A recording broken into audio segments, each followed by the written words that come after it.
The Broncos had their ears boxed by the Chiefs again in Week 7, getting blown out at home 43-7. The Broncos offense, with a little help from the special teams unit, sabotaged a respectable body of work by the defense, shooting themselves in the foot multiple times. The offense turned the ball over 4 times, while special teams allowed a 102-yard kick return in the first half after the Broncos had narrowed the Chiefs' lead with the Brandon McManus field goal. 2 of those turnovers came at the hand of quarterback Drew Lock. In another snow game versus the Chiefs that opened with a temperature of 14 degrees, the 5th coldest home game in Broncos history, Lock turned in arguably his worst performance as a pro. Lock threw 2 interceptions, one of which was a pick 6. He was off target for most of the game and too often missed open receivers, finishing 24 of 40 for 250 yards and 0 touchdown passes with the 2 picks. He did have the first rushing touchdown of his young career, though he finished the day with a QB rating of 57.7 while completing 60% of his passes. However, the offense's 411 total yards were the most the Broncos have produced in nearly 2 years. With many fans questioning whether Lock really is the long-term answer for the Broncos, the second-year quarterback had a message of resolution post-game. Lock said, quote, "I can play a whole lot better, and I'm going to. That's the thing, I'm going to." Close quote. It might seem like a bold claim, but taken in with the perspective of Lock's relative inexperience, we know that he can play a whole lot better. Fans have seen it, which provides the encouragement, despite the disappointment of Sunday's loss, that he can in fact improve. One of the biggest criticisms I had of Lock's Week 7 performance was how often he missed the wide open receiver in a route concept, picking odd times to push the ball downfield unsuccessfully while not taking what the defense gave him. Lock recognizes that his discernment in this area, which he admits is a fine line, has to improve.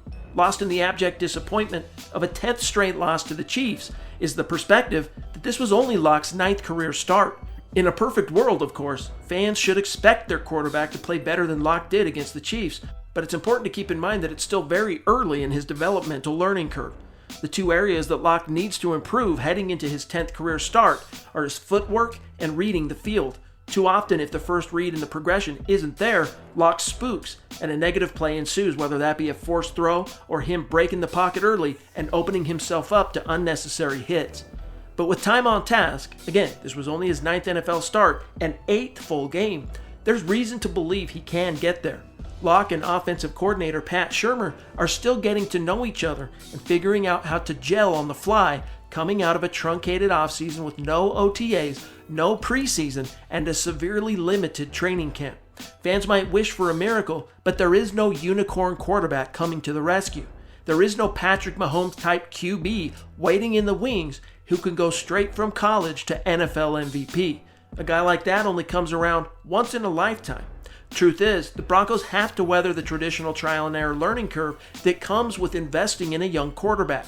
Lock has flashed the franchise caliber tools NFL teams covet, but whether due to his 2 injuries in as many seasons, which cost him time, or the turnover in the offensive coaching staff, he's yet to put it all together consistently. Suffice to say, it takes more than 9 starts for most NFL QBs to fully reach their potential. While Week 7 proved that Lock still has a long road left to hoe, there's still a lot of season left to be played, and this young team can't let one bad day at the office completely eclipse their season. For Mile High Huddle and Sports Illustrated, I'm Chad Jensen.